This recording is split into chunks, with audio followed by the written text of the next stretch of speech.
రైతు సోదరులందరికీ నమస్కారం అండి. నేను మీ డాక్టర్ ఎస్హెచ్‌రు. ఈరోజు జెర్సీ ఆవులో వెనకాల విరిగినందున పీఓపీ బ్యాండేజ్ వేయడం జరిగింది. అయితే ఈ వీడియోలో రైతు సోదరులందరికీ నేను తెలియజేయంది ఏమనగా 8 చిట్కాలు మీకు చెప్తాను. బ్యాండేజ్ వేసిన తర్వాత ఎలాంటి కేర్ తీసుకోవాలి అనే దానిపైన. మొదటిది మనం పీఓపీ బ్యాండేజ్ వేసిన తర్వాత పైన కానీ కింద కానీ వాపు వచ్చినట్లయితే ఖచ్చితంగా డాక్టర్ గారికి సమాచారం అందించాలన్నమాట. దీనికోసం మీరు రెగ్యులర్గా చూస్తూ ఉండాలి.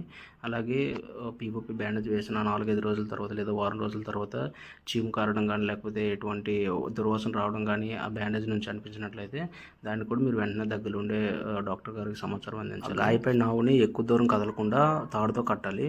ఫస్ట్ 3 రోజులు కనీసం కట్టాల్సి వస్తుంది అనమాట. అది ఫ్రాక్చర్ చిన్నదైనా పెద్దదైనా కూడా. అలాగే ఆహార విషయానికి వస్తే దానా అయితే ఖచ్చితంగా తగ్గించాలి. ఇప్పుడు వేసినట్టుగా ఎక్కువ వేయకూడదు. అలాగే కాల్షియం, ఫాస్ఫరస్, విటమిన్ D3 ఉండే సప్లిమెంట్స్ని వాడాలి.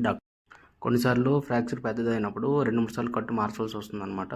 అది నార్మలే, మీరు కంగారు పడాల్సిన అవసరం లేదు. అలాగే ఆవుకి ఎక్కువగా అంటే 24 గంటల పాటు వాటర్ అందుబాటులో ఉండేటట్టు చూసుకోవాలి.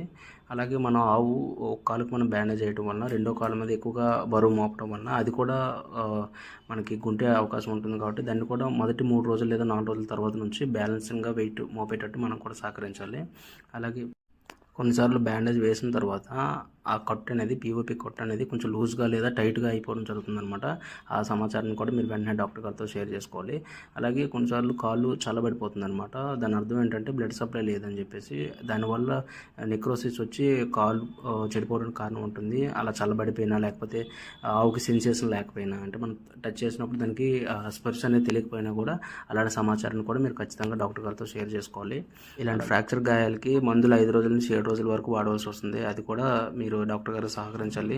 అలాగే ఇలాంటి ఫ్రాక్చర్ కేసెస్లో మనం దానా లేదా మెడిసిన్స్ కంటే కూడా దానికి రెస్ట్, అలాగే కాళ్ళు ఎక్కడైతే గాయమైందో దాన్ని కదపకుండా ఉంచడం వల్లనే ఎక్కువగా నయం అవుతుంది అనమాట. ఫాస్ట్గా రిలీఫ్ వస్తుంది అనమాట.